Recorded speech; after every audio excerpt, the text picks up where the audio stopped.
नवरात्र पर्व को शुरू हुए पूरे 4 दिन हो चुके हैं और पांचवा दिन है कल। माता स्कंद माता की पूजा होगी। नवरात्र के 9 दिन दुर्गा माँ के भक्तों के लिए अपने 9 ग्रहों को शांत करने का सबसे इम्पोर्टेंट मौका होता है। और 5वें दिन हम स्कंद माता की पूजा करते हैं। वात्सल्य की प्रतिमूर्ति माँ स्कंद माता भगवान स्कंद को गोदी में लिए हुए हैं और इनका यह रूप साफ जाहिर करता है कि ये ममता की देवी है। अपने भक्तों को अपने बच्चों के समान समझती है। साथ ही माँ स्कंद माता की पूजा करने से भगवान स्कंद की पूजा स्वतः हो जाती है। नवरात्र पर्व में व्रत रखने के अलावा जो सबसे इम्पोर्टेंट काम होता है वह है माँ की पूजा अर्चना, उनकी आराधना, उनके अलग अलग रूपों की पूजा करना, उनको अलग अलग भोग रखना, उनका ध्यान मंत्र आदि करना। 5वें दिन मैं आपको बता दूं आपको कैसे पूजा विधि क्या है। सबसे पहले कैसे पूजा करनी है। स्कंद माता की उपासना से मन के सारी कुंठा, जीवन कलह और द्वेष भाव समाप्त हो जाते हैं। मृत्यु लोक में ही स्वर्ग की भांति परम शांति एवं सुख का अनुभव होता है। साधना के पूर्ण होने पर मोक्ष का मार्ग स्वतः ही खुल जाता है। सबसे पहले माँ स्कंद माता की मूर्ति या तस्वीर को लकड़ी की चौकी पर पीले वस्त्र बिछाकर उस पर कुमकुम से ओम लिखकर स्थापित करना है। मनोकामना की पूर्णता के लिए चौकी पर मनोकामना गुटिका आप रख सकते हैं और हाथ में पीले पुष्प लेकर स्कंद माता के दिव्य ज्योति स्वरूप का ध्यान करना है। ध्यान के बाद हाथ के पुष्प को चौकी पर छोड़ देना है। इसके बाद यंत्र तथा मनोकामना गुटिका सहित माँ का पंचोपचार विधि द्वारा पूजन करना है। पीले नैवेद्य का भोग लगाना है। स्पेशली केले का भोग उनके लिए बहुत ही फायदेमंद होता है। इसके बाद माँ के श्री चरणों में प्रार्थना कर आरती पुष्पांजलि समर्पित करना है तथा भजन कीर्तन कर सकते हैं। माता स्कंद माता को जो भोग लगाना है वो है केले का भोग और फिर ये प्रसाद थोड़ा सा ब्राह्मण चाहिए। ऐसे मनुष्य की बुद्धि का विकास होता है।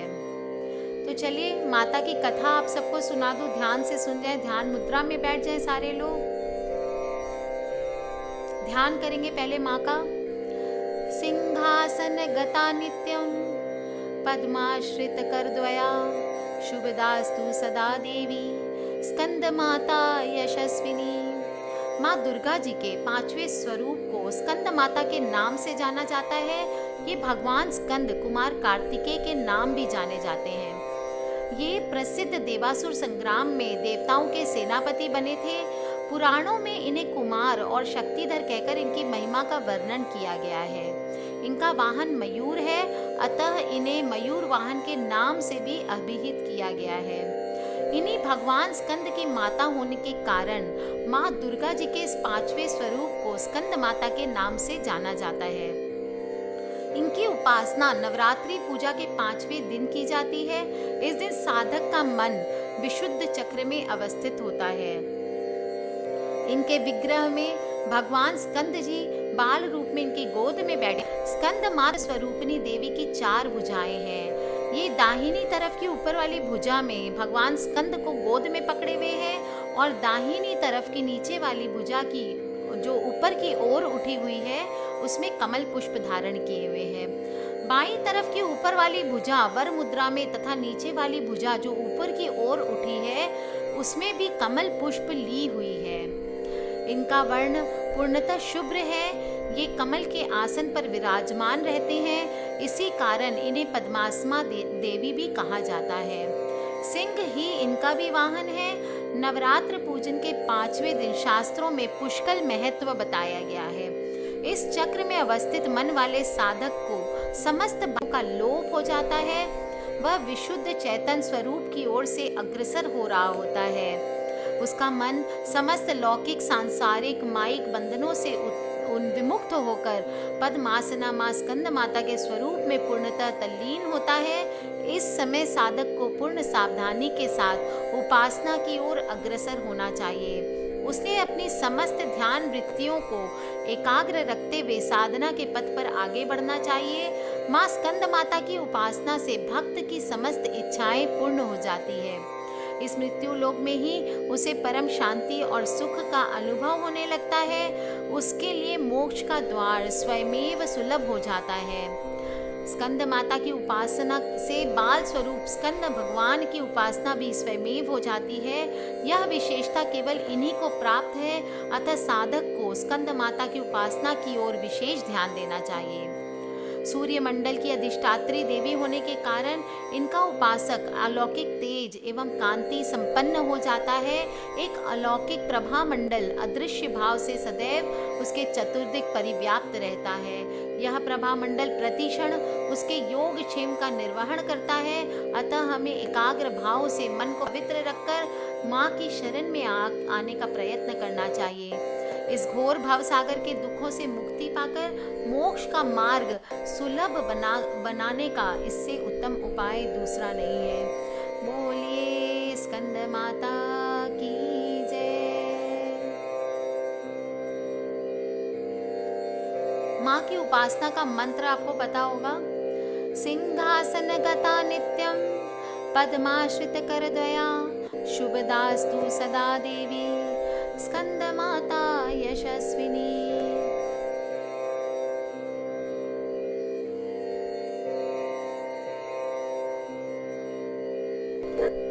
तो चलिए बता दूं आपको कौन से उपाय करने हैं स्कंद माता के। जो लोग दारिद्र्य का दुख भोग रहे हैं उनको ये मंत्र जो मैं बताने जा रही हूँ उसका जाप करना है। नवरात्र में 11, 21 या 51 माला का नित्य जप कर मंत्र सिद्ध करना है। उसके बाद एक माला जप करके दारिद्र्य को छू दें। आवश्यकता है श्रद्धा और विश्वास की। अगर ऐसा करेंगे तो आपकी सारी दरिद्रता जरूर दूर हो जाएगी। ओम ऐं श्रीं नमः दुर्गे स्मृता हर्षि भीतिम शेष जंतो स्वस्ते स्मृता मतिमतीव शुभं ददासि दारिद्र्य दुख भयहारिणी का त्वदन्या सर्वाप उपकार करणाय सदार्द्र चित्ता नमो श्रीं ओम। जो लोग संतान की प्राप्ति करना चाहते हैं, संतान पाने में उनको प्रॉब्लम्स हो रहे हैं, उनके लिए एक मंत्र बताती हूँ। बहुत ही अचूक उपाय है, बहुत ही ममतामयी देवी का उपाय है ये। आपको पंचमी तिथि को स्कंद माता का ही दिन है। अधिष्ठात्री देवी पंचमी की स्कंद माता है। और जिन व्यक्तियों संतान का अभाव हो वे माता की पूजन अर्चन तथा मंत्र जाप करके लाभ उठा सकते हैं। बहुत ही सरल सा मंत्र है और वो है ओम स्कंदमात्रे नमः। इस मंत्र का आपको जाप करना है 11, 21 या 51 जाप। और एक फिर संतान गोपाल का पाठ आप पूरा कर लें पुनराहुति पर, आपका कार्य सिद्ध हो जाएगा। होम द्रव्य में होम करना है आपको। एक छोटा सा ये पाठ पूरा होने के बाद बेलपत्र ले लीजिए, बेल फल ले लीजिए, कनेर ले लीजिए, पुष्प ले लीजिए, कमल ले लीजिए। जो व्यक्ति बेरोजगार हो या कार्य मन के हिसाब से ना हो, चाहते हैं कि बढ़ोतरी हो, वो भी इस मंत्र का जाप करके अपनी मनोकामना को सकते हैं। ओम लिंग कार्यम सिद्धिम ओम नमः। ये मंत्र का भी आपको 108 मंत्र की एक माला होती है। 11, 21, 51 माला आप जितनी कर सके उतनी आपको करनी है। जिन कन्याओं को इच्छित विवाह नहीं हो रहा है, अपने मनपसंद लड़के के साथ शादी नहीं हो रही है, उनको मंत्र का जाप करना है। ओम लिंग योगिनी योगिनी योगेश्वरी योगेश्वरी योग भयंकर स्थावरस्य मुखम हृदम मम वश्याकर्षय आकर्षय स्वाहा। अपने मनपसंद व्यक्ति से विवाह करने के लिए है। ये रात को 10 से 20 तक लगातार करना है। ये ओम क्लीं विवाह सिद्धिं ओम ते नमः। हवन की जो भी सामग्री है उसमें आपको थोड़ा सा नमक भी ध्यान से मिला लेना है। अगर किसी स्त्री के पत्री में वैधव्य का योग हो या उनके पति की पत्रिका में कम उम्र का अंदेशा हो तो वो मैं जो माला बताने जा रही हूँ उसकी 11 तथा 21 माला नीचे जो बता रही हूँ मंत्र उसमें स्क्रीन पे आपको दिख रहा होगा। वो मंत्र की 1+1 2 माला आपको करनी है आगे पीछे।